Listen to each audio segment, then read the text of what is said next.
Have you done any study or research in the area of pain as it can be used for transformation and personal development? What do you have in mind? The answer is kind of.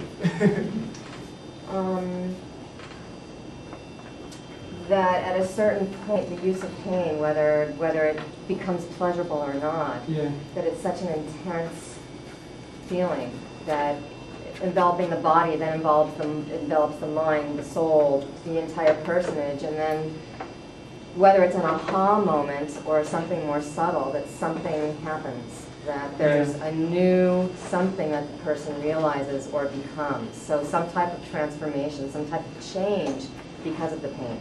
Yeah.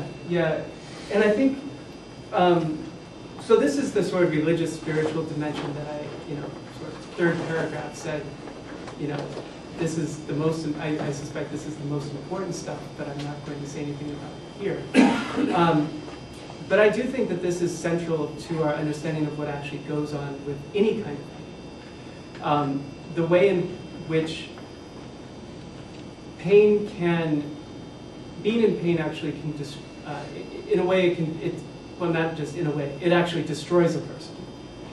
And in the cases where it's used, it can therefore be used, perhaps for some kinds of transformation, right? If you want to rebuild something and you want to destroy it, well, you've got different things, right? You've brick walls, sledgehammer, buildings, you've got dynamite, selves, you've got pain.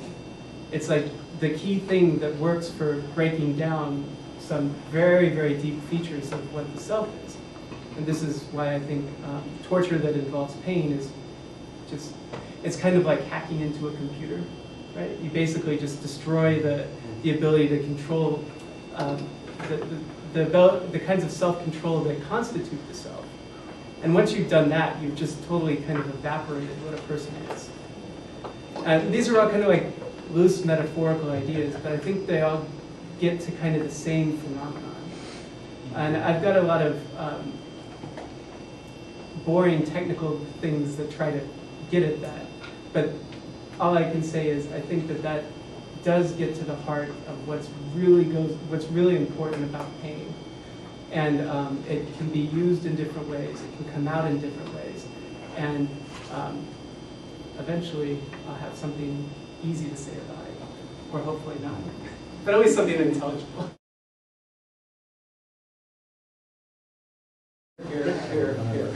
I just wanted to clarify, when I was talking about transformation and development, I was not talking in any way about doing any kind of the breakdown of the person. For instance, a person might decide to go into a sweat lodge, or do the Native American hook pull, the sun dance, or even if someone is just being whipped over and over and over, there comes a point where they kind of, something else happens or an aha or so forth, but I want to make it clear that I'm not talking about breaking the person down first, that has nothing to do with it.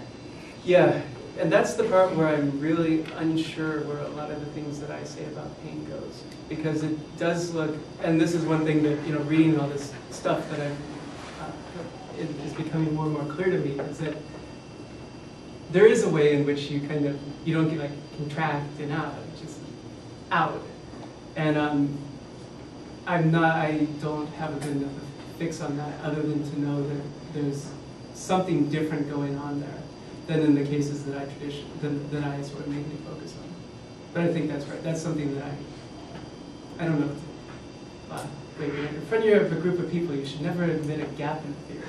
But, I actually think it's something requiring further thought. I think your theories would hold up, because at least it seems to me everything you've said so far, as a practitioner, pretty much makes sense. So I think you might be pleasantly surprised. The kind of surprise that's, oh, that's good.